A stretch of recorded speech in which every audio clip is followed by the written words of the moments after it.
Mahalaliel. Mahalaliel. Mahalaliel.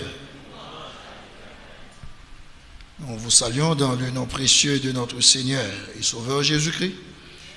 Et nous saluons aussi nos amis internautes qui nous suivent de loin.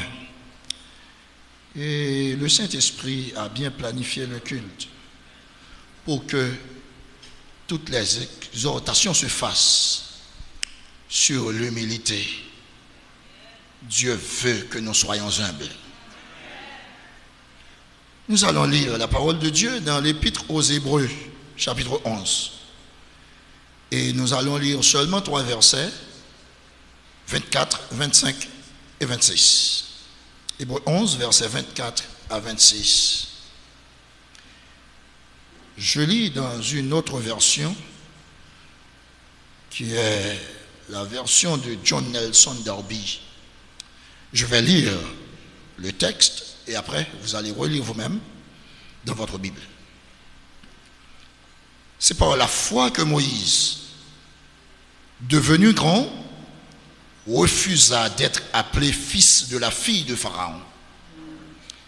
Il préféra être maltraité avec le peuple de Dieu plutôt que d'avoir pour un temps la jouissance du péché. Il regarda l'opprobre de Christ comme une richesse plus grande que les trésors de l'Égypte, car il avait les yeux fixés sur la rémunération. Amen. Reprenez pour moi, s'il vous plaît, la lecture de ce texte.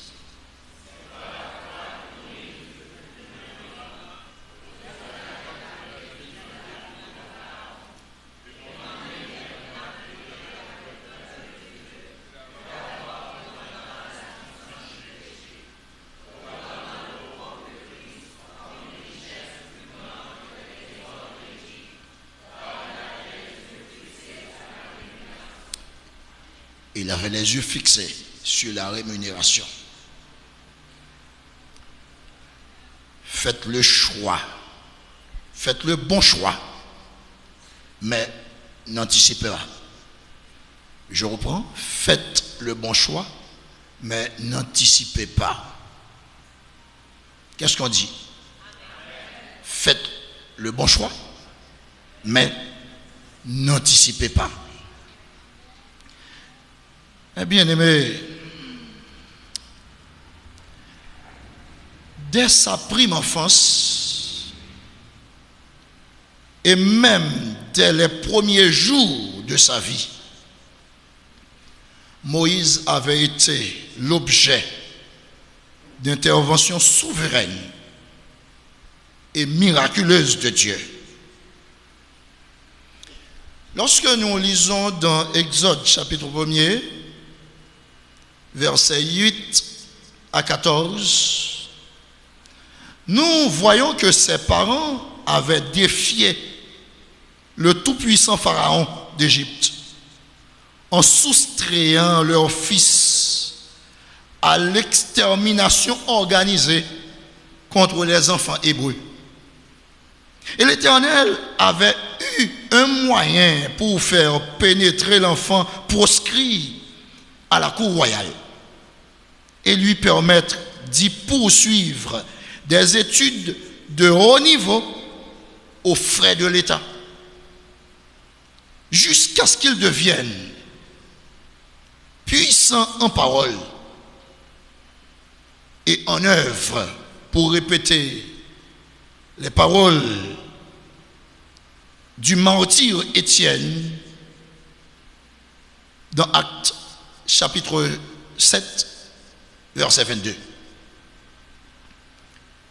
Si puissant en œuvre et en parole que Moïse, un jour, il était sorti du palais pour visiter ses frères israélites et qu'il fut témoin de leurs pénibles travaux.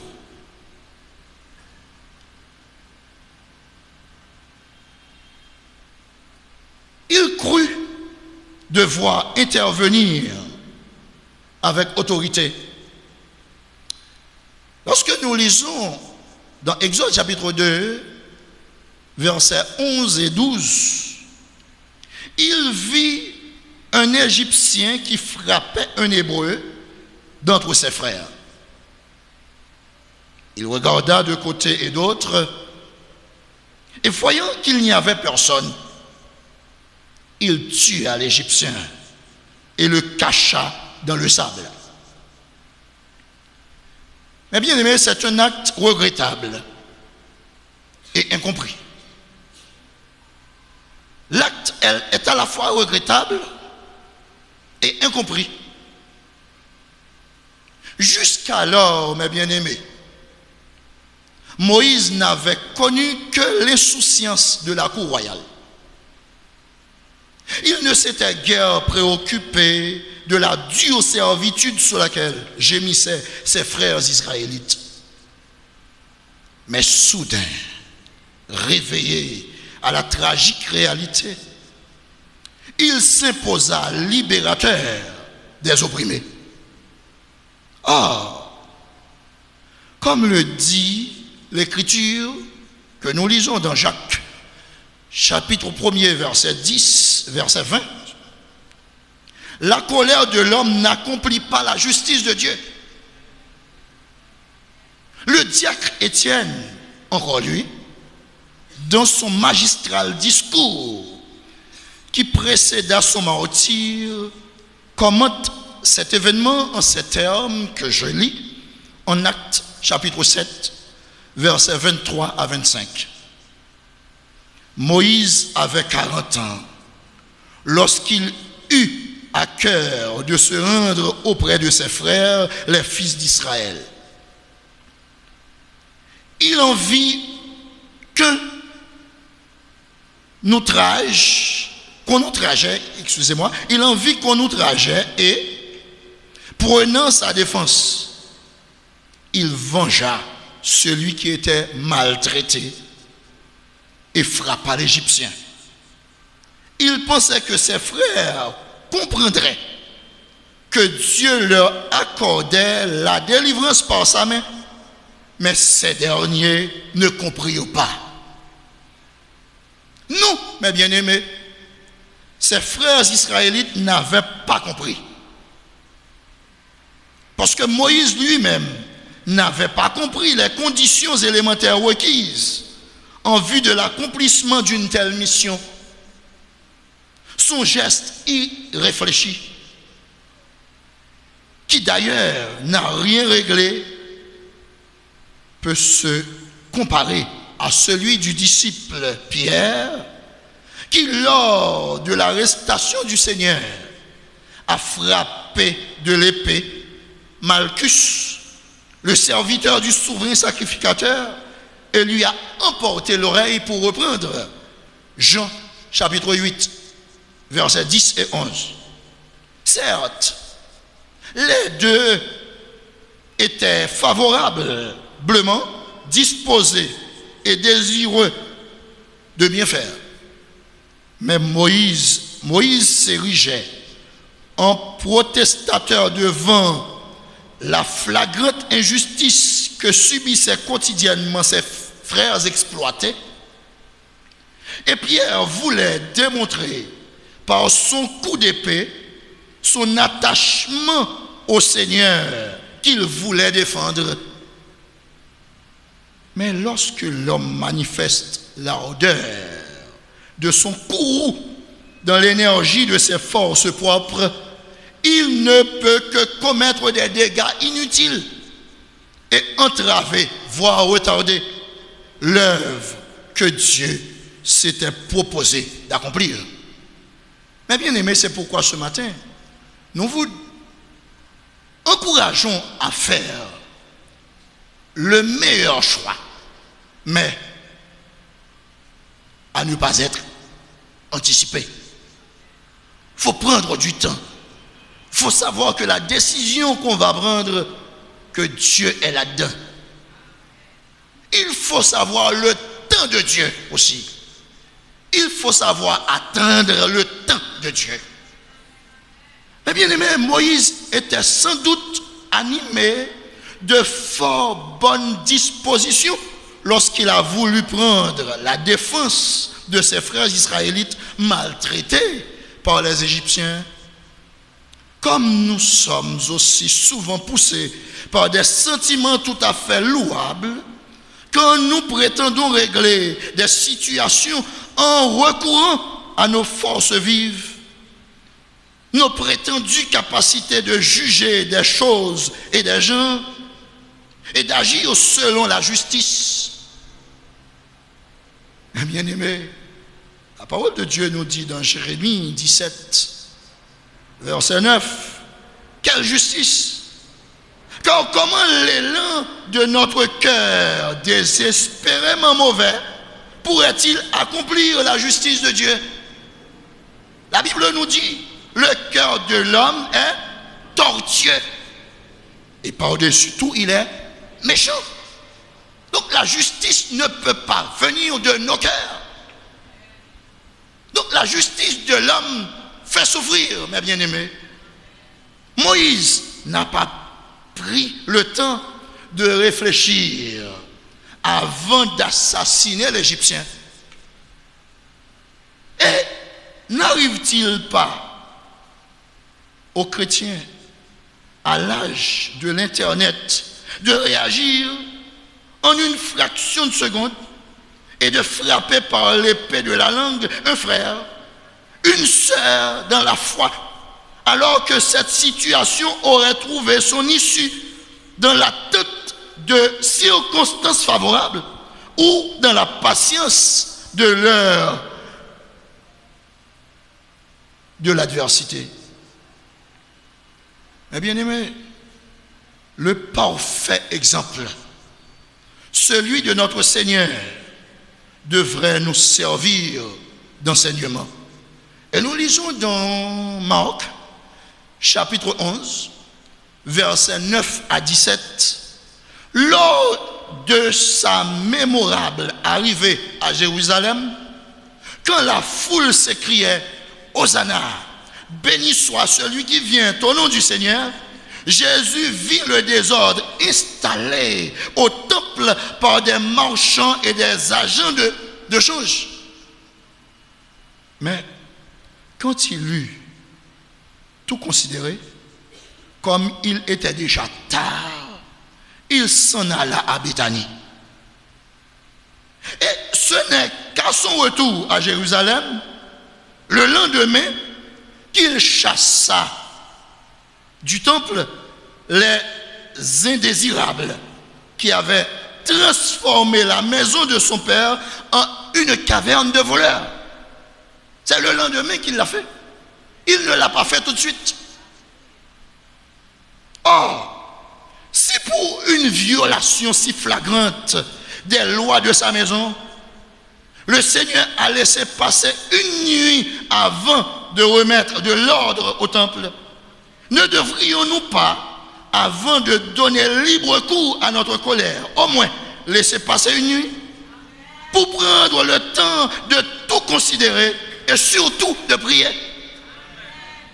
Mais bien aimé, Moïse a agi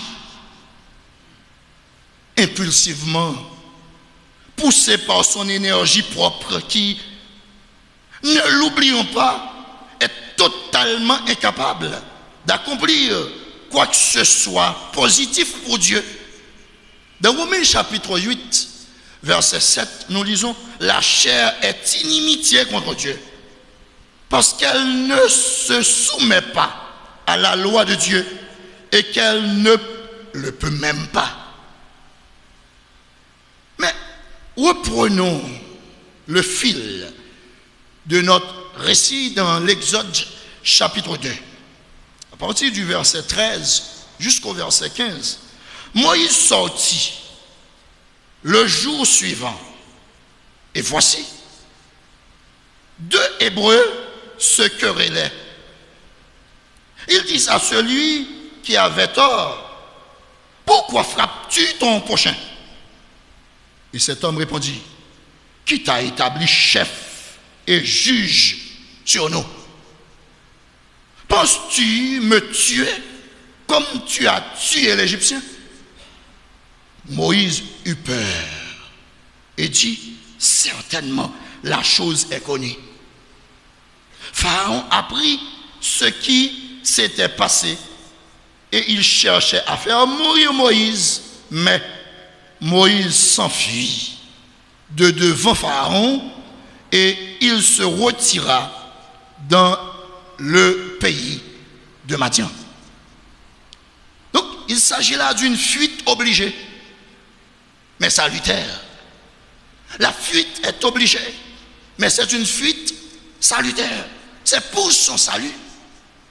Ah, mes frères et sœurs, Moïse aura beaucoup à apprendre avant de devenir un vrai libérateur d'Israël. Peut-être pensait-il que les nombreuses années passées dans les hautes facultés de l'Égypte l'auraient pleinement qualifié pour organiser la délivrance de son peuple. Mais il lui faudra un stage tout aussi long, 40 années, à l'Institut de la patience divine, c'est-à-dire à l'université du désert, pour que ses forces propres capitulent et qu'il apprenne à enfin comprendre, à enfin compter, excusez-moi, uniquement sur Dieu. Et cette école-là, mes bien-aimés, a délivré à Moïse un diplôme de capacité d'une bien plus haute valeur que toutes les distinctions honorables qu'avaient pu lui décerner les universités érigées sur les fleuves du Nil. Un diplôme qui tient en quelques mots, mes bien-aimés, et que la parole divine évoque en ces termes plus de 100 pages, plus loin dans le texte sacré, en Exode, en Nombre, chapitre 12, verset 3. Moïse était un homme fort patient, plus qu'aucun homme sur la face de la terre. Est-ce que vous voyez ça? Moïse était un homme fort patient, plus qu'aucun homme sur la face de la terre. Qui aurait pensé que cet homme fougueux et impulsif, meurtrier d'un bourreau égyptien, allait obtenir un jour le premier prix à l'école de la patience de Dieu? Le Seigneur l'avait transformé, mes bien-aimés. Et ce genre de formation était bien nécessaire à Moïse avant que Dieu lui confie la responsabilité de tout.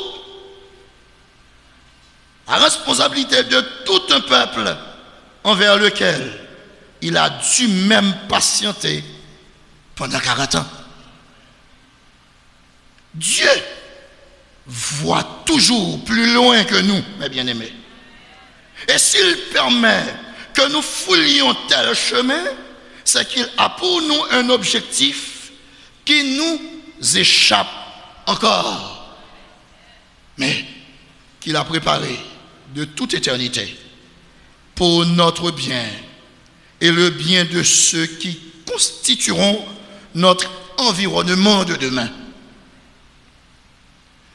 Bien-aimés, lorsque Moïse était sorti la première fois pour visiter ses frères, il se croyait grand, fort, capable, donc autorisé à faire justice et à tuer l'Égyptien.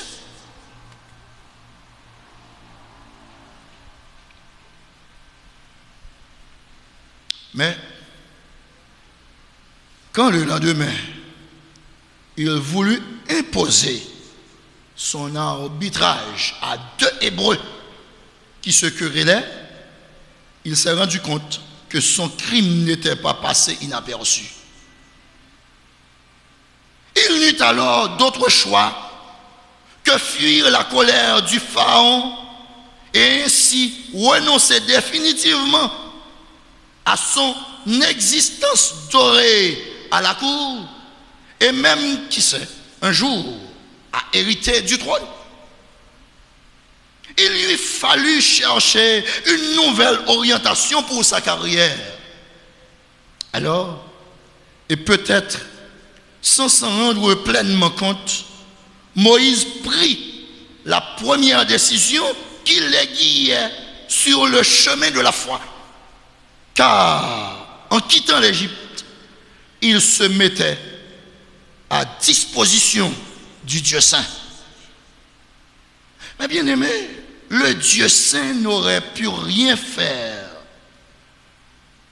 pour Moïse tant qu'il était attaché à la vie factice du palais royal et au fabuleux trésor de l'Égypte. Ces trésors que des milliers de touristes admirent aujourd'hui. Et surtout, Dieu ne pouvait se servir de lui si son cœur demeurait esclave de la jouissance du péché ou envoûté par une société livrée à la luxure et totalement étrangère aux réalités éternelles. Revenant sur ce départ forcé, l'auteur de l'Épître aux Hébreux montre que, de toute évidence, Moïse ne devint grand aux yeux de Dieu que lorsqu'il renonça à son ancienne vie pour s'avancer résolument sur le chemin de la foi. Nous reprenons la lecture de base que nous venons de faire en Hébreux chapitre 11, versets 24 à 26, car c'est par la foi que Moïse, devenu grand, refusa d'être appelé fils de la fille de Pharaon. Il préféra être maltraité avec le peuple de Dieu plutôt que d'avoir pour un temps la jouissance des trésors de l'Égypte, car il avait les yeux fixés sur la rémunération. Ce texte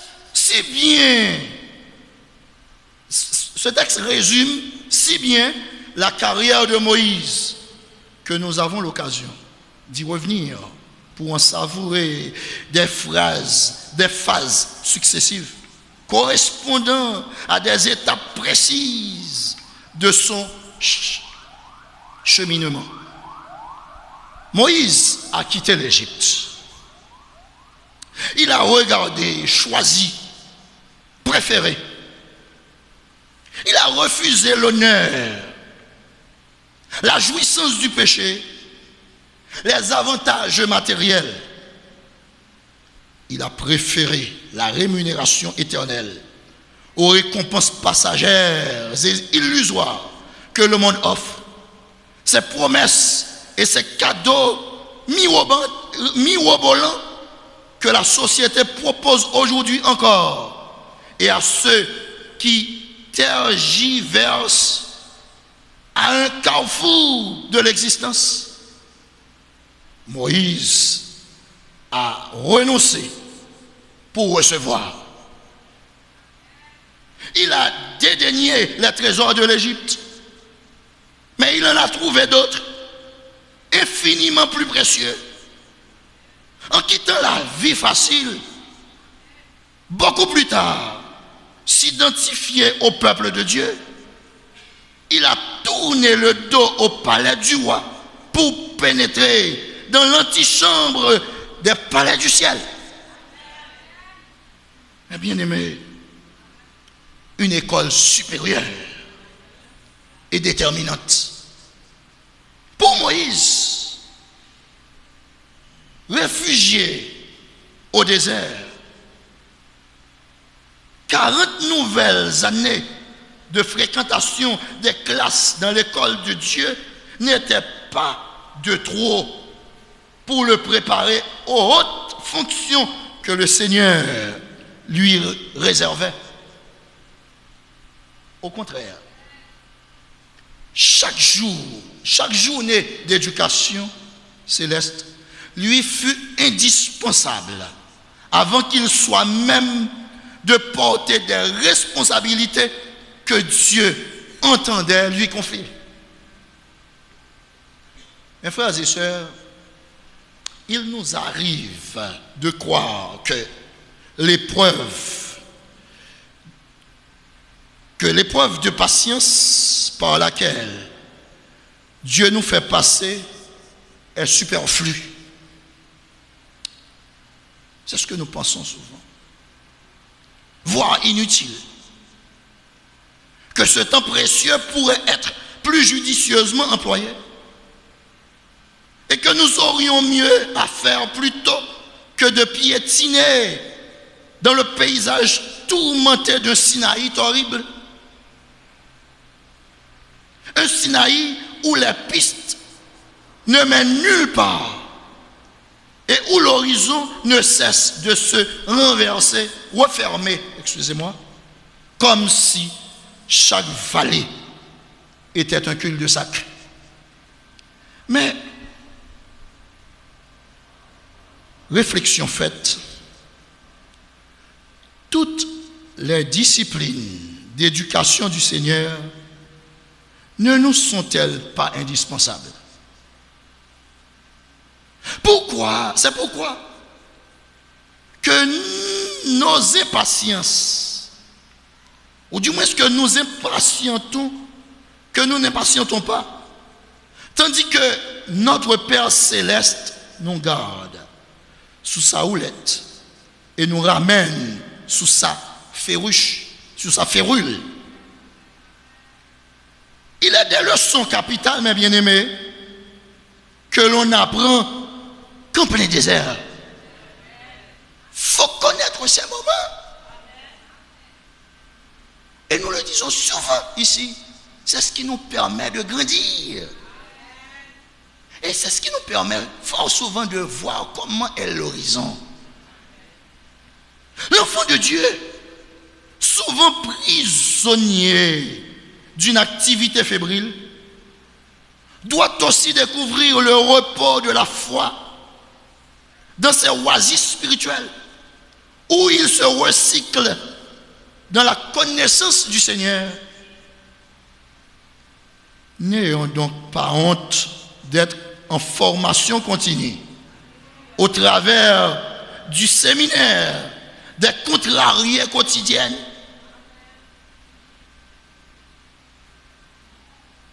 Des contrariétés, excusez-moi, des contrariétés quotidiennes.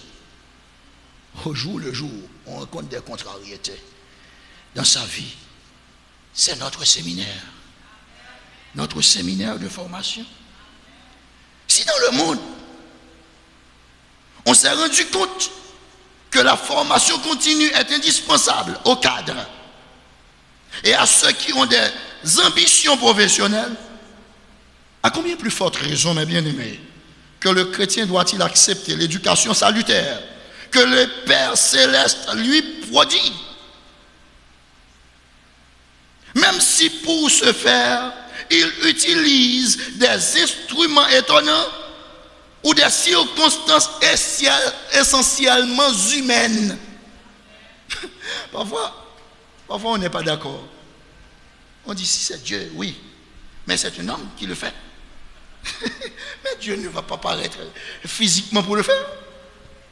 Parfois il vous place là pour que vous soyez méprisé. Il vous place là pour que vous soyez humilié. Ce n'est pas l'homme qui vous humilie, mais c'est Dieu qui vous place en position d'humiliation. Mes frères et sœurs, que de chrétiens,